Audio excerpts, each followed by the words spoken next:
നമസ്കാരം.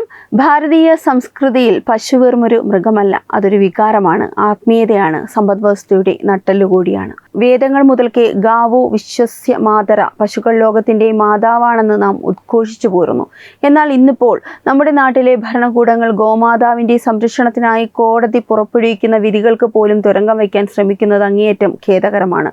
മദ്രാസ് ഹൈക്കോടതി പുറപ്പെടുവിച്ച ഗോവധ നിരോധന ഉത്തരവിനെ ചോദ്യം ചെയ്തുകൊണ്ട് തമിഴ്നാട് സർക്കാർ സുപ്രീം കോടതിയെ സമീപിച്ചത് നമ്മുടെ സാംസ്കാരിക വേരുകൾക്ക് നേരെ ഉയർത്തുന്ന വെല്ലുവിളി കൂടിയാണ്. മദ്രാസ് ഹൈക്കോടതിയുടെ മെയ് 27 വിധി കേവലം വൈകാരികമായ ഒന്നല്ല, നിയമത്തിന്റെ കരുത്തുറ്റ പിൻബലമുള്ളതാണ്.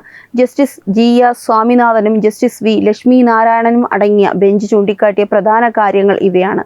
ഭരണഘടനയുടെ ആർട്ടിക്കിൾ 48 വ്യക്തമായി നിർദ്ദേശിക്കുന്നു, പശുക്കളെയും പശുക്കിടാങ്ങളെയും മറ്റ് കറവയുള്ള മൃഗങ്ങളെയും അറുക്കുന്നത് തടയാൻ സംസ്ഥാനത്ത് നിയമം കൊണ്ടുവരണമെന്ന്. ഹൈക്കോടതി വിധി ഈ ഭരണഘടനാ നിർദ്ദേശത്തെ പ്രാവർത്തികമാക്കുക മാത്രമാണ് ചെയ്തത്. 1958 നിയമം നിലനിൽക്കെ തന്നെ മൃഗങ്ങളുടെ സംരക്ഷണം എന്നത് ഒരു രാഷ്ട്രത്തിന്റെ ധാർമ്മിക ബാധ്യതയാണെന്ന് കോടതി അടിവരയിട്ട് പറയുന്നു. മൃഗങ്ങളോടുള്ള ക്രൂരത തടയുന്നതിനായി നിയമങ്ങൾ prevention of cruelty to animals act 1916 പ്രകാരം കശാപ്പ് എന്നത് കർശനമായ വ്യവസ്ഥകൾക്ക് വിധേയമായിരിക്കണം. സെക്ഷൻ 11 പ്രകാരം മൃഗങ്ങളെ പീഡിപ്പിക്കുന്നത് ശിക്ഷാർഹമാണ്. ഇന്ത്യൻ ശിക്ഷാ നിയമത്തിലെ IPC 428, 429 വകുപ്പുകൾ പ്രകാരം മൃഗങ്ങളെ കൊലപ്പെടുത്തുന്നതോ മുറിവേൽപ്പിക്കുന്നതോ കുറ്റകരമാണ്.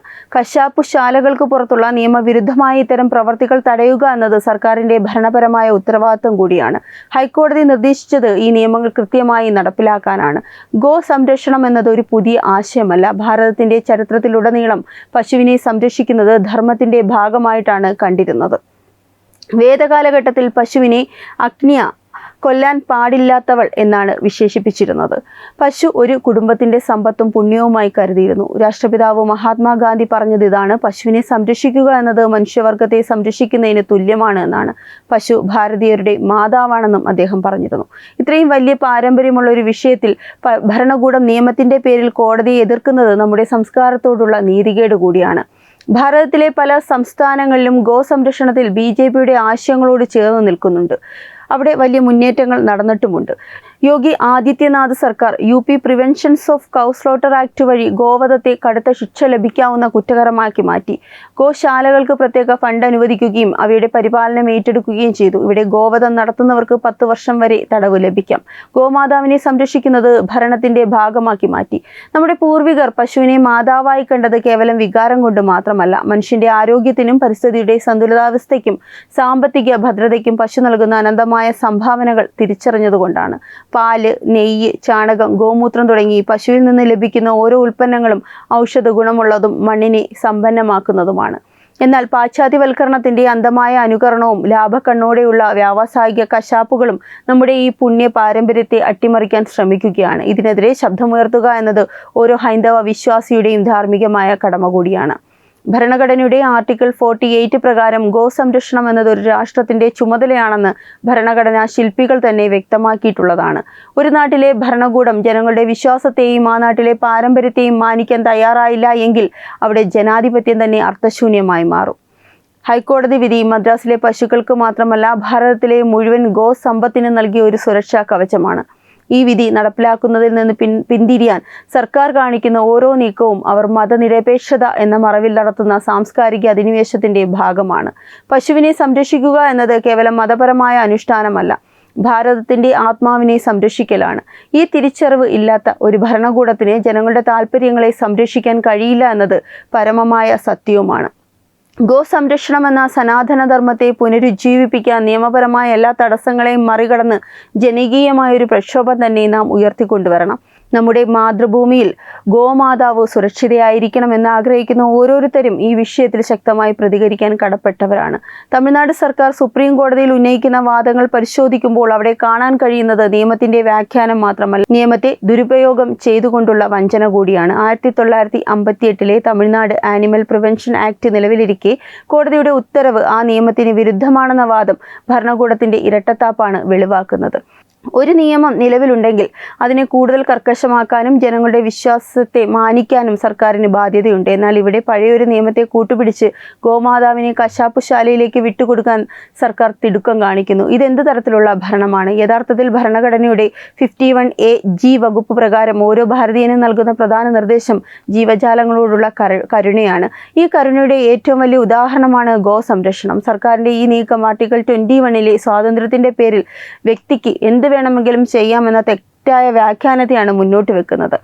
ഒരു രാജ്യത്ത് ജീവിക്കുമ്പോൾ ആ രാജ്യത്തിൻ്റെ ഭൂരിപക്ഷ ജനതയുടെ വിശ്വാസങ്ങളെയും ആചാരങ്ങളെയും മാനിക്കാൻ ഭരണകൂടത്തിന് ബാധ്യത കൂടിയുണ്ട്.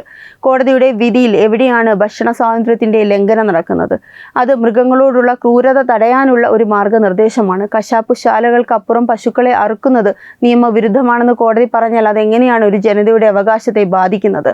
സർക്കാർ വാദിക്കുന്നത് പ്രകാരം ഹൈക്കോടതി വിധി നിയമസഭയുടെ അധികാരത്തിന് മുകളിലാണെങ്കിൽ ഭരണഘടനാപരമായ മൂല്യങ്ങൾ സംരക്ഷിക്കാൻ ഉത്തരവാദിത്വമുള്ള കോടതിക്ക് എന്തുകൊണ്ട് ഇടപെട്ടുകൂടാ? സർക്കാരിൻ്റെ ലക്ഷ്യം നിയമം നടപ്പിലാക്കുകയല്ല, തങ്ങളുടെ വോട്ട് ബാങ്കിനെ പ്രീണിപ്പിക്കാൻ വേണ്ടി മാത്രം ഈ വിഷയം രാഷ്ട്രീയവൽക്കരിക്കുകയാണ്. ഈ നിയമയുദ്ധത്തിൽ നാം വിജയിക്കണം. നിയമം എന്നത് നീതിക്ക് വേണ്ടിയാണ്, അല്ലാതെ ചിലരുടെ അജണ്ടകൾക്ക് വേണ്ടിയല്ല. ഭരണഘടന നൽകുന്ന അധികാരം പൗരന്മാരുടെ സാംസ്കാരിക അവകാശങ്ങൾ സംരക്ഷിക്കാനാണ്, അല്ലാതെ അവയെ തകർക്കാനല്ല എന്ന കാര്യം തമിഴ്നാട് സർക്കാർ ഓർക്കണം. ഇന്നത്തെ രാഷ്ട്രീയ സാഹചര്യത്തിൽ ഇത്തരം വിധികൾക്ക് നേരെ സർക്കാർ സ്വീകരിക്കുന്ന സമീപനം വലിയൊരു സന്ദേശമാണ് നൽകുന്നത്. BJPയും സംഘപരിവാർ പ്രസ്ഥാനങ്ങളും ഗോ സംരക്ഷണത്തെ ഒരു ദേശീയ അജണ്ടയായി ഉയർത്തിക്കാട്ടുമ്പോൾ അതിനെ എതിർക്കുന്നവരുടെ ലക്ഷ്യം വ്യക്തമാണ്. ഭാരതത്തിന്റെ ആത്മീയതയെ തകർക്കുക, ഗോവധം നിരോധിച്ചാൽ ക്രമസമാധാന നില തകരുമെന്ന ഭീഷണിയുമായി സർക്കാർ മുന്നോട്ട് വരുമ്പോൾ അവിടെ ഭരണകൂടം പരാജയപ്പെട്ടിരിക്കുന്നു എന്ന് വേണം കരുതാൻ. ക്രമസമാധാനം പാലിക്കുക എന്നത് സർക്കാരിൻ്റെ ഉത്തരവാദിത്തമാണ്. അതിനുവേണ്ടി ഗോമാതാവിനെ ബലി കൊടുക്കുന്നത് ഭീരുത്വമാണ്. കർണാടകയിലും ഉത്തർപ്രദേശിലും ഗുജറാത്തിലും ഗോ സംരക്ഷണ നിയമങ്ങൾ നടപ്പിലാക്കിയപ്പോൾ അവിടെ എവിടെയാണ് ക്രമസമാധാന പ്രശ്നങ്ങൾ ഉണ്ടായത്? അവിടെ ഗോശാലകളും ഗോ സംരക്ഷണ പ്രവർത്തനങ്ങളും സമൂഹത്തിന് വലിയൊരു ഉത്തേജനമാണ് നൽകിയത്. തമിഴ്നാട്ടിലെ സർക്കാർ അതെന്തുകൊണ്ട് മനസ്സിലാക്കുന്നില്ല? കാരണം അവരുടെ രാഷ്ട്രീയ അജണ്ടയിൽ ഗോമാതാവിന് സ്ഥാനമില്ല. ഈ തിരിച്ചറിവ് ഭാരതീയ ജനതയ്ക്കുണ്ട്. സുപ്രീം കോടതിയിൽ ഇപ്പോൾ നടക്കുന്നത് കേവലം ഒരു നിയമപരമായ കേസ് മാത്രമല്ല, അത് ഭാരതത്തിൻ്റെ സംസ്കാരവും അതിനെ നശിപ്പിക്കാൻ ശ്രമിക്കുന്ന ശക്തികളും തമ്മിലുള്ള പോരാട്ടം കൂടിയാണ്. പശുവിനെ സംരക്ഷിക്കാൻ നിയമം വേണമെന്ന് ആവശ്യപ്പെടുന്നത് തീവ്രവാദമല്ല, അത് നമ്മുടെ പാരമ്പര്യത്തോടുള്ള ആദരവാണ്. സുപ്രീം കോടതിയിൽ നിന്ന് വരുന്ന വിധി എന്തു തന്നെയായാലും ഈ വിഷയം ജനങ്ങളിലേക്ക് എത്തിക്കാനും ഗോമാതാവിൻ്റെ പ്രാധാന്യം ഓരോ ഭാരതീയനും മനസ്സിലാക്കി കൊടുക്കാനും നാം ബാധ്യസ്ഥരാണ്. ഹരിയാന, മധ്യപ്രദേശ് എന്നിവിടങ്ങളിൽ ഗോ സംരക്ഷണത്തിനായി പ്രത്യേക കമ്മീഷനുകൾ തന്നെ രൂപീകരിച്ചിട്ടുണ്ട്. ഈ സംസ്ഥാനങ്ങളിൽ നിന്നൊക്കെ മാതൃക ഉൾക്കൊള്ളുന്നതിന് പകരം എന്തുകൊണ്ട് സർക്കാർ ഇതിനെ എതിർക്കുന്നു? ഇവിടെയാണ് അവരുടെ അജണ്ട വ്യക്തമാകുന്നത്. സർക്കാർ വാദിക്കുന്നത് 1958 തമിഴ്നാട് ആനിമേഷൻ പ്രിവെൻഷൻ ആക്ട് പ്രകാരം പൂർണ്ണ നിരോധനം പാടില്ലെന്നാണ്.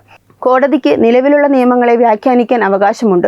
മൃഗങ്ങളോടുള്ള ക്രൂരത തടയുക എന്നത് ഭരണഘടനയുടെ ആർട്ടിക്കിൾ 51A(G) പ്രകാരം ഓരോ പൗരന്റെയും ബാധ്യതയാണ്. പശുവിനെ സംരക്ഷിക്കാൻ കോടതി ആവശ്യപ്പെടുന്നത് ഭരണഘടനാപരമായ കടമയാണ്. ആർട്ടിക്കിൾ 21 ഭക്ഷണ സ്വാതന്ത്ര്യം ഒരു പൂർണ്ണമായ അവകാശമല്ല, അത് പൊതുനന്മയ്ക്കും ധാർമ്മികതയ്ക്കും വിധേയമാണ്. ഭൂരിഭാഗം ജനങ്ങളുടെ വിശ്വാസത്തെ വ്രണപ്പെടുത്തുന്ന പ്രവൃത്തികൾ എങ്ങനെ അവകാശമായി മാറും? ഈ കോടതി വിധി നമ്മുടെ സനാതന മൂല്യങ്ങൾക്കുള്ള ഒരു അംഗീകാരമാണ്. വിജയ് സർക്കാർ ഇതിനെതിരെ സുപ്രീം കോടതിയിൽ അപ്പീൽ നൽകുന്നത് അവരുടെ വോട്ട് ബാങ്ക് താൽപ്പര്യങ്ങൾക്ക് വേണ്ടി ഹിന്ദുത്വ മൂല്യങ്ങളെ തകർക്കാനുള്ള ശ്രമത്തിന്റെ ഭാഗമാണ്. ഗോമാതാവിനെ സംരക്ഷിക്കുക എന്നത് നമ്മുടെ പൂർവികർ നമുക്ക് നൽകിയ ദൗത്യമാണ്. സുപ്രീം കോടതി ഈ വിഷയം പരിഗണിക്കുമ്പോൾ ഈ രാജ്യത്തിന്റെ ആത്മാവായ ധർമ്മത്തെ കൂടി പരിഗണിക്കുമെന്ന് തന്നെ നമുക്ക് വിശ്വസിക്കാം. ഗോമാതാവിനെ സംരക്ഷിക്കാൻ കോടതികൾ മുൻകൈ എടുക്കുമ്പോൾ ഭരണകൂടം അതിന് തടസ്സം നിൽക്കുന്നത് ജനാധിപത്യത്തിന് തന്നെ അപമാനമാണ്. ഓരോ പ്രവർത്തകനും ഓരോ പൗരനും ഓർമ്മിക്കുക, നമ്മൾ പോരാടുന്നത് വെറും ഒരു നിയമത്തിന് വേണ്ടിയല്ല, നമ്മുടെ സംസ്കാരത്തിന് വേണ്ടിയാണ്. ഗോമാതാവിന്റെ സംരക്ഷണം നമ്മുടെ അജണ്ടയാണ്, അതിലൊരു വിട്ടുവീഴ്ചയുമില്ല. സർക്കാരിന്റെ ഈ നീക്കത്തിനെതിരെ നിയമപരമായും ജനാധിപത്യപരമായും നാം പ്രതിഷേധിക്കണം. ഈ വാർത്തയെക്കുറിച്ചുള്ള നിങ്ങളുടെ അഭിപ്രായം കമന്റ് ചെയ്യൂ. വാർത്തകൾ വേഗത്തിൽ അറിയാനായി ചാനൽ സബ്സ്ക്രൈബ് ചെയ്യൂ. വെബ് ഡെസ്ക് തത്വമൈ ന്യൂസ്.